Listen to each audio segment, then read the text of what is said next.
America इतना powerful होने के बावजूद इजराइल के साथ मिलकर ईरान को क्यों नहीं हरा पा रहा? वो बार बार सीज फायर की डिमांड क्यों कर रहा है, जबकि ईरान उसे नकार रहा है? माना ईरान के पास न ज्यादा पैसे है और न ही वो पावरफुल देश है, उसके पास इतना पैसा भी नहीं कि वो हथियारों में लगा सके। उसके बावजूद ईरान ने अमेरिका के डिफेंस सिस्टम की हालत खराब कर रखी है। अमेरिका के डिफेंस सिस्टम और टेक्नोलॉजी दोनों को खिलौने की तरह उखाड़ फेंका है। पिछले 3 हफ्तों में युद्ध की पूरी परिभाषा ही बदल चुकी है।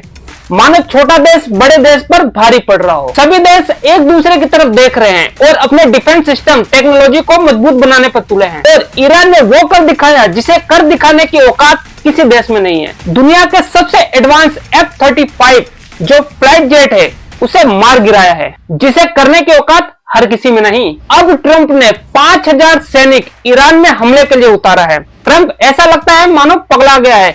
कभी बोलता है हम जंग जीत चुके हैं, कभी बोलता है कि ईरान पर यहां हमला करूंगा, ईरान पर वैसे हमला करूंगा। ऐसा लगता है जैसे वो बौखला सा गया है। लेकिन सवाल तो यह है कि ईरान इतना कमजोर देश होते हुए भी अमेरिका की बैंड कैसे बजा रहा है? आखिर ईरान ने अमेरिका के F-35 एडवांस जेट को मार कैसे गिराया? तो पहले यह समझो कि F-35 जेट काम कैसे करता है। ये इलेक्ट्रोमैग्नेटिक वेव को डिटेक्ट नहीं करने देता। इसके बॉडी को कुछ ऐसा डिजाइन किया गया है रडार के नजरों में आ ही नहीं सकता। इसका डिजाइन कुछ ऐसे किया गया है कि इसमें रडार एब्जॉर्बिंग पावर लगाई गई है, जिससे रडार की नजरों में नहीं आ सकता, ताकि ये दुश्मन देशों की रडार में न आए। लेकिन ईरान ने F-35 को डिटेक्ट करने के लिए इलेक्ट्रो ऑप्टिकल इंफ्रारेड को काम में लिया। तो इलेक्ट्रोवेव को नहीं बल्कि हीट को कैच करता है। इतना बड़ा इंजन हवा में चलेगा तो डिटेक्ट तो करेगा ही ना, क्योंकि हीट जनरेट करेगा।